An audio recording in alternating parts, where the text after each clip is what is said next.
بسم اللہ الرحمن الرحیم۔ شروع اللہ کے نام سے جو بڑا مہربان نہایت رحم والا ہے۔ غابہ مدینہ طیبہ سے 4-5 میل پر ایک آبادی تھی۔ وہاں حضور اقدس صلی اللہ علیہ وسلم کے کچھ اونٹ چرا کرتے تھے۔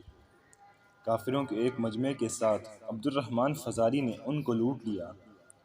جو صاحب چراتے تھے ان کو قتل کر دیا اور اونٹوں کو لے کر چل دیے۔ یہ لٹیرے لوگ گھوڑوں پر سوار تھے اور ہتھیار لگائے ہوئے تھے۔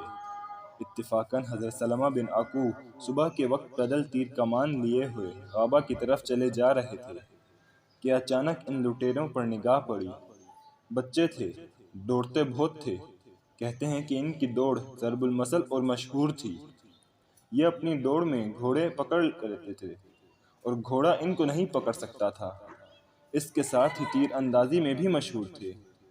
حضرت سلمہ بن عقوع نے مدینہ منورہ کی طرف منہ کر کے ایک پہاڑی پر چڑھ کر لوٹ کا اعلان کیا اور خود تیر کمان ساتھ ہی ان لٹیروں کے پیچھے دوڑ لیے، حتیٰ کہ ان کے پاس تک پہنچ گئے اور تیر مارنے شروع کیے اور اس پھرتی سے دمادم تیر برسائے کہ وہ لوگ بڑا مجمع سمجھے، اور چونکہ خود تنہا تھے اور پیدل بھی تھے اس لیے جب کوئی گھوڑا لوٹا کر پیچھا کرتا تو کسی درخت کی آڑ میں چھپ جاتے اور آڑ میں سے اس کے گھوڑے کے تیر مارتے، جس سے وہ زخمی ہوتا اور وہ اس خیال سے واپس جاتا کہ گھوڑا گر گیا تو میں پکڑا جاؤں گا۔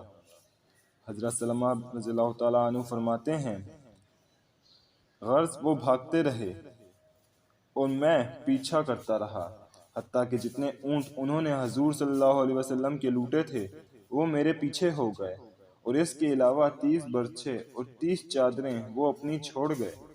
اتنے میں عوینہ بن حسن کی ایک جماعت مدد کے طور پر ان کے پاس پہنچ گئی اور ان لٹیروں کو قوت حاصل ہو گئی۔ یہ بھی ان کو معلوم ہو گیا کہ میں اکیلا ہوں۔ انہوں نے کئی آدمیوں نے مل کر میرا پیچھا کیا۔ میں ایک پہاڑ پر چڑھ گیا، وہ بھی چڑھ گئے۔ جب میرے قریب ہو گئے تو میں نے زور سے کہا کہ ذرا ٹھہرو، پہلے میری ایک بات سنو، تم مجھے جانتے بھی ہو کہ میں کون ہوں؟ انہوں نے کہا کہ بتا کون ہے؟ میں نے کہا میں ابن العقوع ہوں، اس ذات پاک کی قسم جس نے محمد صلی اللہ علیہ وسلم کو عزت دی۔ تم میں سے اگر کوئی مجھے پکڑنا چاہے تو نہیں پکڑ سکتا، اور تم میں سے جس کو میں پکڑنا چاہوں وہ مجھ سے ہرگز نہیں چھوٹ سکتا۔ ان کے متعلق چونکہ عام طور سے یہ شہرت تھی کہ بہت زیادہ دوڑتے تھے، حتیٰ کہ عربی گھوڑا بھی ان کا مقابلہ نہیں کر سکتا، اس لیے یہ دعویٰ کچھ عجیب نہیں تھا۔ سلمہ رضی اللہ تعالیٰ عنہ کہتے ہیں کہ میں اسی طرح ان سے بات چیت کرتا گیا، اور میرا مقصود یہ تھا کہ ان لوگوں کے پاس تو مدد پہنچ گئی ہے، مسلمانوں کی طرف سے میری مدد بھی آ جائے کہ میں مدینہ میں اعلان کر کے آیا تھا۔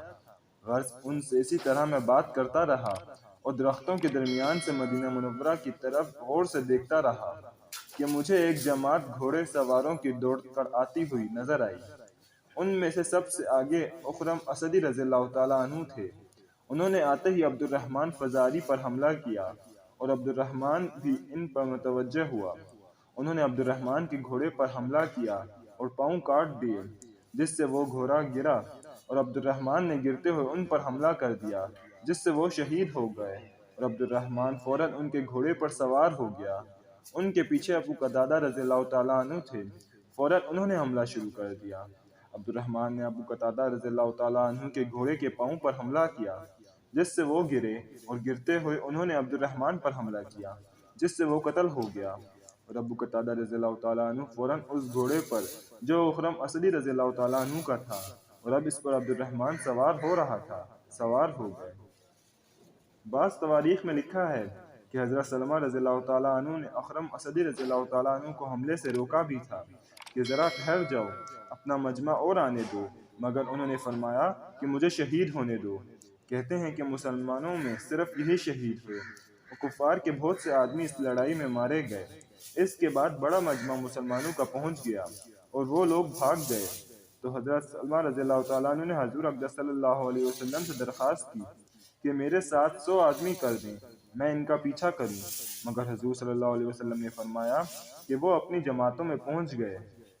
اکثر تواریخ سے معلوم ہوتا ہے کہ حضرت سلمان رضی اللہ تعالیٰ عنہ کی عمر اس وقت 12 یا 13 برس کی تھی۔ 12-13 برس کا لڑکا گھوڑے سواروں کی ایک بڑی جماعت کو اس طرح بھگا دے کہ ہوش و حواس گم ہو جائیں، جو لوٹا تھا وہ بھی چھوڑ دیں اور اپنا بھی سامان چھوڑ جائیں۔ یہ اسی اخلاص کی برکت تھی جو اللہ جل شانہ نے اس جماعت کو نصیب فرمائی تھی۔ السلام علیکم فرینڈز، اگر آپ نے ہمارے چینل کو ابھی تک سبسکرائب نہیں کیا تو جلدی سے جا کے ہمارے چینل کو سبسکرائب کریں تاکہ ہماری مزید آنے والی ویڈیوز سے آپ باخبر رہ سکیں، اور اگر ویڈیو پسند آئے تو ویڈیو کو لائک کریں، شیئر کریں اور کامنٹ میں اپنی رائے کا اظہار کریں۔